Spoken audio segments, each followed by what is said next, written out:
Hey, everybody, it's your main man, Anthony Brogdon on the one and twos, and I got a beautiful couple. How about this? Black on black love right here in front of you on Strong Inspirations. Man, let me tell you something. They can't hear me. I was nervous about this interview. And let me tell you why I was nervous. They got people. I had to call their people to get the interview. I don't have no people. I got to get me some people. I'm jamming because of this couple that is on Strong Inspirations. They are going to intoxicate your mind with what they do for a bunch of years, 2 decades. You'll know about it when you hear it. Let me tell you something. I put this hat on. Y'all might know I'm a movie producer. I got a couple of documentaries, and I'm with some experts who are in that industry. And I'm excited that they have come on Strong Inspirations. My friends, watch out. Hit the subscribe button on Strong Inspirations where we give it to you straight, no chaser. We're going to intoxicate your mind for the next many minutes. You're going to stagger with what they got to tell you. And I'm going to do my very best to ask some intelligent questions. Watch out. And hit the like button on this video. You're going to like what they say. Hit the notifications bell. When the videos come up, you get notified. You get a ding, electric shock, a smoke signal. You get something to say Strong Inspirations is coming at you once again. We don't play with you. I'm serious about this. And I'm so serious that, let me tell you what happened. Evidently, they felt my seriousness and said, hey, we'll come on. So I'm going to go fast in this regard. Did you see the video I got on the channel with the guy, and I don't remember his name, who talks about the history of Black people in soap operas? I'm leading into them. Watch that video. Did you see the video I got with the guy who is the son of the first Black player in the NBA? Watch that video. Did you see the video I got with the Black guy who found out his 2-time great-grandfather was on the last slave ship? Watch that video. I'm telling you, the ship has left and we are sailing slowly, smoothly, expeditiously, so that you get all this Black history. I'm excited that these people are on my channel today. I'm not playing with you. And so check this out, one more thing. Y'all know, and as I said, I got the hat on because I do a little bit of movie thing myself. And one of the movies that I have done is this one here. It's called Business in the Black, The Rise of Black Business in America. If you didn't know, there were slaves who owned businesses, and I name them. And I tell you how rich they got, and I tell you how they used their proceeds to buy their freedom. Could be a little known fact. It ain't little known no more. It's in my movie, everybody. It's streaming on Amazon. I took it a little bit further because, see, I took that movie to 40 cities on my own dime. And you better believe me, you know, the kind of guy I am, I have a little fun along the way, right? Showing these people this kind of information. Then I wrote the book. It's called Black Business Book. It's more thorough than the movie, more facts. You got to get you a copy of this. Check it out. I ain't playing with you. Boom, shaka, laka. I ain't playing, and they ain't gonna play with you neither. Now, go to my website, businessintheblack.net. Now, you hear me use this term strong a lot. Strong is my favorite word. If it was my middle name, I would love it, but you can call me that if it's time for dinner. Strong. I got a strong couple on the show today.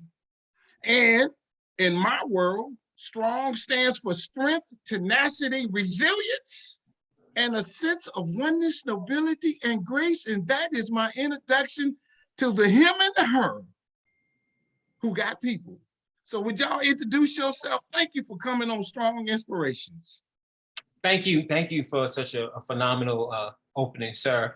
My wife and I are so glad to be here today. My name is Floyd A.B. Rance III.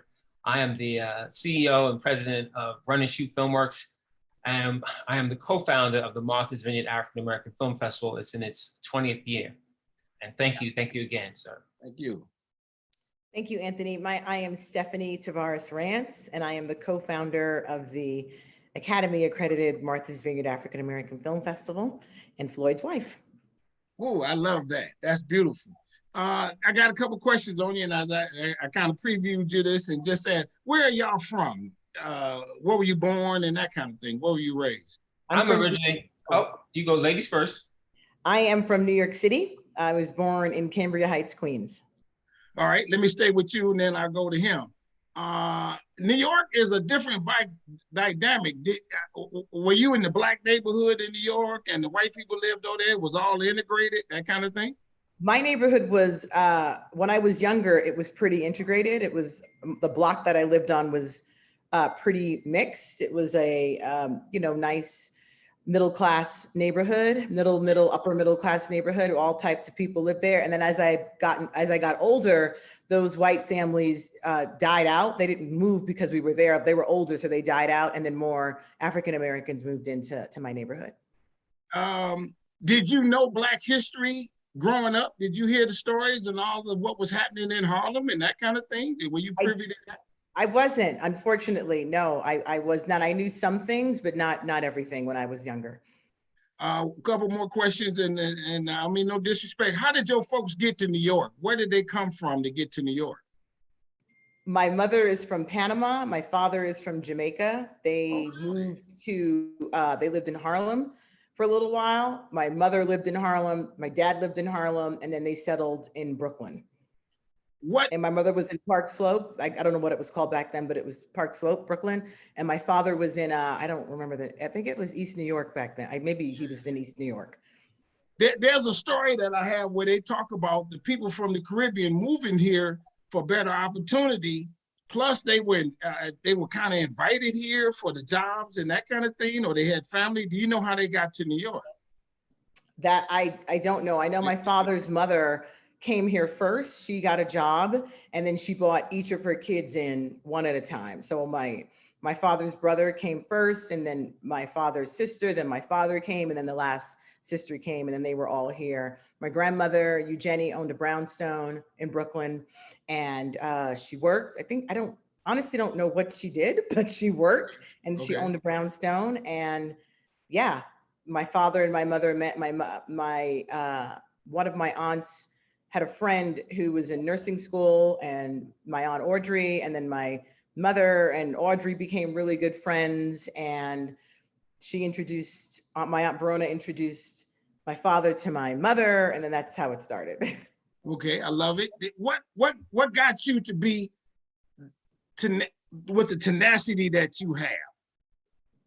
I think that's a good question. I just think it's of course, my parents instilled that in me, and I just think it was just their work ethic, and more so my dad. My father is a worker, and he, was always fiddling and fixing things around the house. He's a really great, I guess, contractor. Like, he was really good at fixing up houses. People would just hire him to do bathrooms and kitchens, and that was his gift. I mean, he liked to work. He liked to work outside. He liked to plant in his garden. He liked, even with his job, he liked to work. And then when he had to retire early, he still wanted to work. So I think he really instilled that work ethic in me of not, just not being idle, not being lazy, just working hard. My mother as well, but my father really, he just wasn't that guy just to sit around the house and watch television all day. He really was, he liked being outside. So he was always working, building, planting, like all the time. Sure. Was there some, growing up, did you do something in your life before the film festival that shaped you to that you had to accomplish? I mean, other than school, was there a project that you did, like you involved in something that was your example of how to achieve? That's a great question. Floyd and I used to always do events. Remember, Floyd, we used to do these ski trips, and we would do these ski trips in Vermont or upstate New York. And I just think it was always in me to do activations. Like we started out doing ski trips when I was in the music industry at EMI Records. We would just get people together and rent a bus and go up to Vermont for a ski weekend. And then we'd bring a DJ, and then somebody would bring a movie. And then that's how that started. And then that evolved into, I started this organization called Crescendo, and it was an organization for women in entertainment. I just did it because I was like, oh, I want to do this. So I'm the kind of person, if I have an idea, I just do it. And it was really, really successful. But I didn't really do these things with thinking, oh, I'm going to do Crescendo and I just did it, right? Just to meet new women. And we got like some really great speakers to come, like Iyanla Van Zant before she became really big. And we got Mary Wilson came, like so many people just through, our connections. And then from Crescendo, I started a PR firm, and then it was just easy for me to get clients. I just did these things, and still all the while working in corporate America. And then from there, Floyd and I started this film festival. So I think I always had an entrepreneurial something inside of me, just didn't really know, but we've always done things together or separately that were, from an entrepreneurial standpoint. And I just think one day I just was like, I'm done with this corporate thing. And I just went full-fledged into the film festival. Okay, I love it. But like I said, there was no blueprint, or I just had a gift. Like, I just think that was my gift, to bring things to life, and then when we think about our festival and 20 years from when we first started this to now, people don't realize it's a lot to juggle, sponsors and their egos, filmmakers and their egos, attendees, plus Martha's Vineyard. It's an island as well. And you have to tread carefully on that island. You have to respect the island and what they allow and don't allow to happen there. There's a reason that we're there for 20 years, because we respect the people that are there and what they want that island to be and what they do not want it to become. Okay, I love it. Are you proud? You're proud of yourself, aren't you? Of course, aren't we all? Yeah. But I mean, as you look back on it.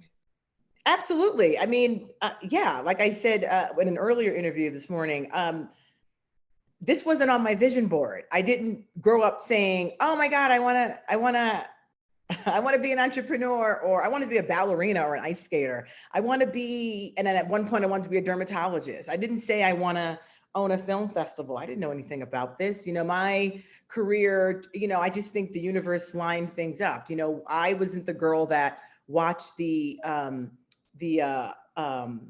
Grammys or the Oscars and was like, I'm going to be on stage. It just happened. I saw an ad in the Village Voice when I got out of school. That was a great paper in New York, and they had really cool job listings, and they had an internship at SBK Records, EMI Records. And I was like, oh, I want to do this. I lied and said I was still in school. Sorry to all your viewers, but I did. And that's before they checked anything, and they hired me, and I worked at the C-suite. I worked with the CEO and the number 2 person. That's how I learned how to navigate that world. And the rest is history. I made a lot of connections and was like, oh, I like this. And everything just sort of fell into place. It wasn't a dream of mine. I guess it was just meant to be. When I look back on my life and my trajectory, I just feel everything that has happened to me has lined us up to do this amazing event that we own and started. I love it. I got one more question for you. You don't quit. So you stay up late at night checking the T's, dotting the I's. Is that how it gets there? I'm the morning girl. So I'm up at like 5:30. And then I come down and I'm on the computer, just tapping away, trying to get things done. Floyd is the night owl. So like an example, there were so many emails yesterday and I was just like, you know what? I can't do this right now. So I go to bed. So I'm a morning person. I like to get things done. I love it. Yeah. I love it. I appreciate that. Floyd, let me ask you, what were you born and raised? I was born in New York, Harlem Hospital, and I was reared in East Orange, New Jersey. When that's a different dynamic in itself, going from the metropolis of New York to maybe let's call it a smaller town. You know what? You're correct, but they're only like 30 minutes apart. So everything New Yorkers do, just in terms of the music, the culture, you get it in East Orange, New Jersey. I mean, we're actually like 15 minutes from New York City via the New Jersey Transit chain. Let me ask you this, and I'm gonna brag on you in this regard. When you got to East Orange, were you like, hey man, I know stuff y'all don't know? No. You know what I mean? I'm bigger than this. No, You know what I mean? no. Let me clarify. So I was born in New York City. I don't think we lived there that much longer. I was told a story, something had to do with race or something along those lines, and why I was born in Harlem Hospital. I know they used to live over there. Okay. But then we moved to Teaneck. I think we were living in Teaneck actually, and I was just born because Teaneck is like it's literally a stone's throw from New York City. Sure. So I think we might have been living in Teaneck or something like that, and she just had the baby in Harlem Hospital. So from Teaneck we moved to East Orange after the divorce. What about do you know where your family come from and how they got there? What's the background? Sure. My mother is from Rocky Mount, North Carolina. Really? She's from a large family, like I don't know, a lot of them in Rocky Mount, North Carolina. And my father is from the Virginia area, or his people are from the Virginia area. They're from I'm not too. I could find out. I know exactly where it is, but that's where. And I think they probably met somewhere in Baltimore or something like that. That's my guess. Yeah. Do you know what did they do to develop you to be the guy you are? How did they become who they were to instill that in you? Well, I can't really speak too much about them and what they did, et cetera, et cetera. I don't know what they were thinking. They were young, and you know, when you're young, you don't know what's going on. You know, you just kind of moving on emotions and impulse. So I can't speak on them. But I will say my mother got my sister involved in acting at a very young age. My sister had a lot of success, and then a lot of success for a child, I should say. She was a child actor. And then she wanted me to follow in her footsteps, and I wasn't for that. That wasn't my gig. I wanted to play sports, and that's what I did. I played sports. Baseball, basketball, football. I would play whatever you want to play. Whatever you want to play, I will play. And I'm probably still the same way. I'm probably still that same little kid. Whatever sport you want to play, you know, count me in. So we play a lot of varsity team, that kind of thing. I'm talking childhood. So I'm talking childhood. I wanted to play whatever. I just want to be essentially in the streets, right? I want to play, but in a naive way. I want to be in the streets. I want to play whatever, softball, baseball, football, whatever. Football is my favorite sport, so that's what I want. That's what I ended up playing. How did you have the tenacity that you have? I'm sorry, say it again. How did you have and develop the tenacity you have to follow through and be the guy you are now? What was that connection? Do you know? Yeah, I would probably say for me, I just always knew, you know, that my road was going to be a different one, that I didn't have a lot of resources, but nothing was going to stop me. I try to, you know, have the mantra of don't quit. And, you know, I try to pass it on to my kids about not quitting, don't quit, you know, keep it up. And so that's basically what it is. I mean, I don't know if that's the answer you want to hear or not, but that's basically what it is. Did you accomplish something in your life growing up through high school, you know, before the festival, other than graduation? Is there something you can kind of say, I did something, you know, I built a wall or something like that, you know, whatever it was? Floyd's modest. Hysterical.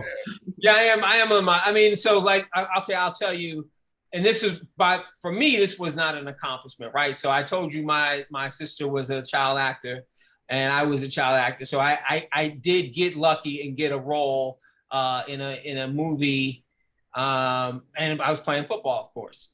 And I was a principal in the movie, but by no means was it a accomplishment for me. It was just fortuitous. It just happened, and that was it. I was in my element, you know, but I still didn't know what the heck was going on.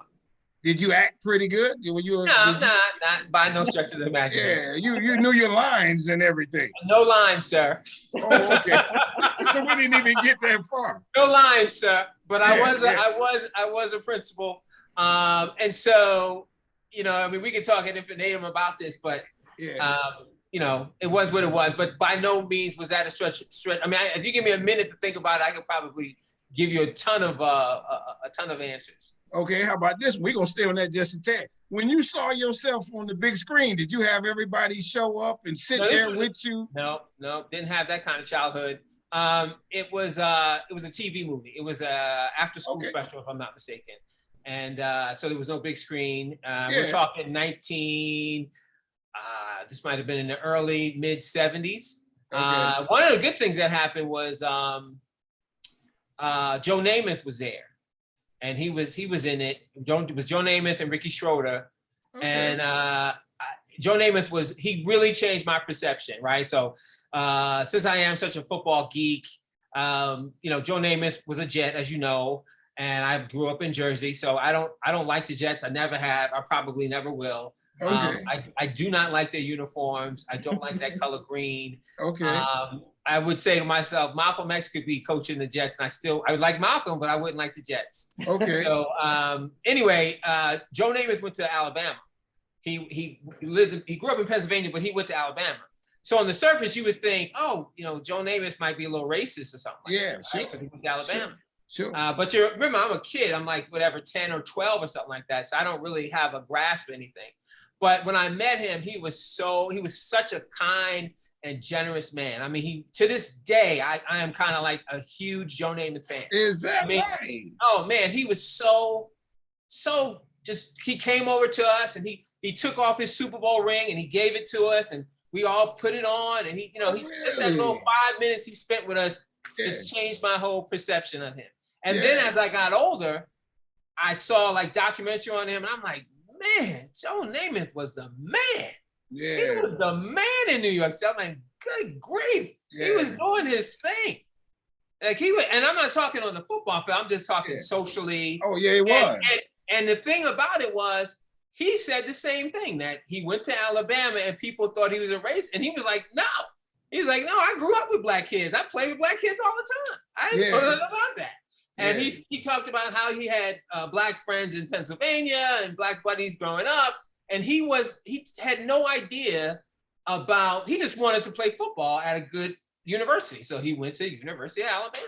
Oh, really? Okay, then you led into something there I want to develop just a little bit. You mentioned Malcolm X.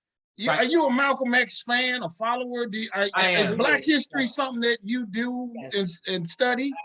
Well, I wouldn't say I'm like the foremost expert, but as a child, I was always, I guess you could say, on that black tip, right? I was always pro-black. I went to a school called Chad. It's in Newark, New Jersey. It wasn't run by the Nation of Islam, but it was a Muslim school. And that was for a hot minute. I went there for like a year, whatever. But I've always had this kind of like black, blackity black. That's always kind of been my thought. However, I'm not anti anything, right? So I'm more so ingratiating, welcoming, that type of thing. But I've always been black. So coming out of school, I always wanted to be kind of associated with black. So when I was going to colleges, I wanted to go to an HBCU, but didn't know anything about HBCUs or have anyone to tell me anything about HBCUs. But I knew of Grambling because of Doug Williams. That's right. There's a connection again with football, right? But I said, it's hot as hell in Louisiana. I don't want to go down there. Okay. Where'd you end up going? I ended up after being rejected a few places and turned down, I ended up going to Virginia Union University. And here's your black history thing. So I'm at Virginia Union and it's Parents' Day and my parents aren't there, right? So I'm with this girl and she introduced me to her father. And her father says to me, Floyd Rance, I went to school here with your father. And I'm just like blown away that this man actually went to college at Virginia Union with my father. So I knew my father went to Virginia Union. I knew he went to school, went to college. I didn't know he went to Virginia Union. So I ended up in the same spot my father ended up. Isn't that interesting? Oh man, that's beautiful. Yeah. That's beautiful. Stephanie, are you Black history knowing of some sort? Is that kind of something you follow? Tell you, he went to Virginia Union and transferred to Howard University, and that's where he graduated from. I love it. I like that. No, I got into Black history. You know, I just think my parents are West Indian. So, and I'm from New York City, so I wasn't lacking in Blackness. I was surrounded, like it wasn't a thing that I was missing. You know, growing up in New York, everybody's there. And like I said, my neighborhood was Black and white, but as I got older, it became more Black. So I wasn't really lacking in that. But I came into my Blackness and Black history when I was in college. That's when I discovered and fell in love with Malcolm X and everyone else. But where'd you go to school? I went to Pratt Institute. I went to school in New York. I was a fashion. Okay. Yeah. Let's go into the film festival. What was can we, because we have only like 3 minutes. We have another interview. Okay. How did y'all start it? I had an idea to do an event because at that time, we didn't have children, and I was just really sick of I was at a PR agency, and it was really hard. And, you know, the movie, The Devil Wears Prada, that was my boss. And it was just but the good thing about that, it just made me really sharp and very like on to the next thing. But I knew I couldn't sustain that and be married and have kids. So I left corporate America, but I also knew that leaving entertainment specifically, it's hard to get back in for a woman. So I had to do something to stay relevant. So I had this idea to do a film festival. There's no thought process, no anything. And that's how the whole thing happened. And here we are 20 years later. How did Martha's Vineyard be the location for it? Floyd and I used to summer there. We used to date, and we used to go to the Vineyard. And I, again, didn't think about doing an event there. And then I used to do PR for Martell Cognac. And one of the PR events I did was a big activation. I was like, oh, let's do something on Martha's Vineyard. This is before Martha's Vineyard became like the it place to be now. I did a big event on the Vineyard, and I brought in Dwayne Wiggins from Tony, who's a friend of ours, and I forgot who else. And then it was great. It was this big old house on the beach with, you know, free cognac, brown liquor, and a DJ and food. So it was a hit. What was the first year? How many movies did you have? The very first year of the festival, we had 10 movies. You have how many now? Oh my God, we've got 70 independent films and I don't know, 20 or 30 sponsored content from networks and streaming services. It's I love huge. it. We got 700 submissions that we narrowed down to 70 films. What year, how many years did it take before somebody, your ha moment? You know what I mean? Before somebody said, okay, now y'all real, we gonna come, the audience is gonna come, whatever. We've gotten tremendous support from day African one. American community. Oh, really? From day one on the. But it wasn't just African American community. It was good people of all colors. So they support us 100%. People who support the arts and supported us. People who vibe with us and vibe with our spirits supported us of all colors, all nationalities, all genders from the very beginning. But I'll say in year 2. I'm sorry, Anthony. Go ahead. HBO was our first sponsor.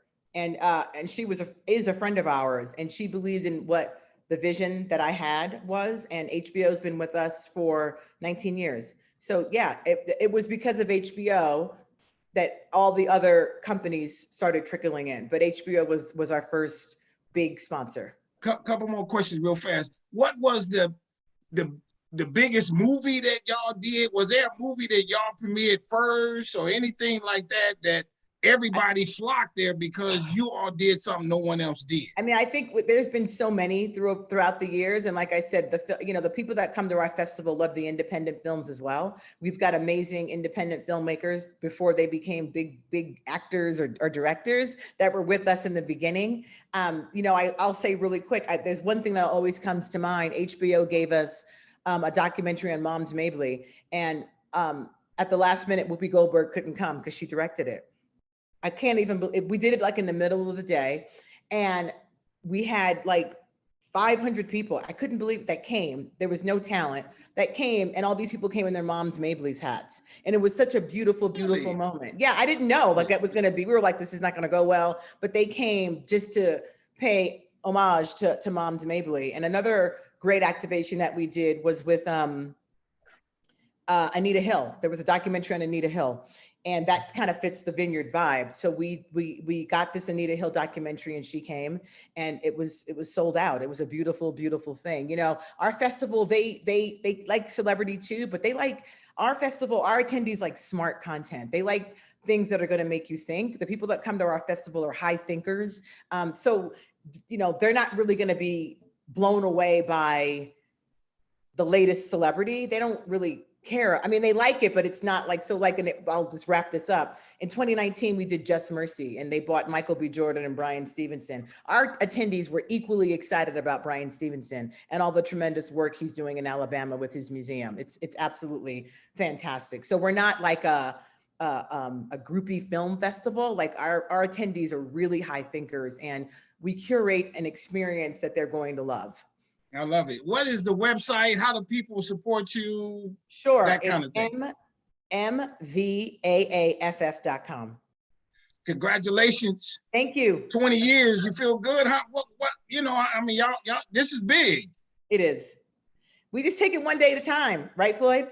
Yes, absolutely. We're everybody, this is 2020, right? I did 20. When is it this year, and when is it normally happen? That kind of thing. Every year it's the second weekend in August. This year is August 5th through the 13th. Congratulations. Thank you so much. I really God love bless. it. Thank you for coming on. Let me tell you this. I'm going to say this, and I say this to all my guests. I'm going to go real fast. I want you to do this, and I mean this with all sincerity. I want you to stay strong, stay safe, stay on your grind. I love what you're doing. I love the background that y'all had, and you don't quit. And you keep going. Everybody check them out. Go to the line and everything. They got people. I got to get me some people. Bye. Thank you for coming on. Much. All right. Take care. God bless. Bye-bye.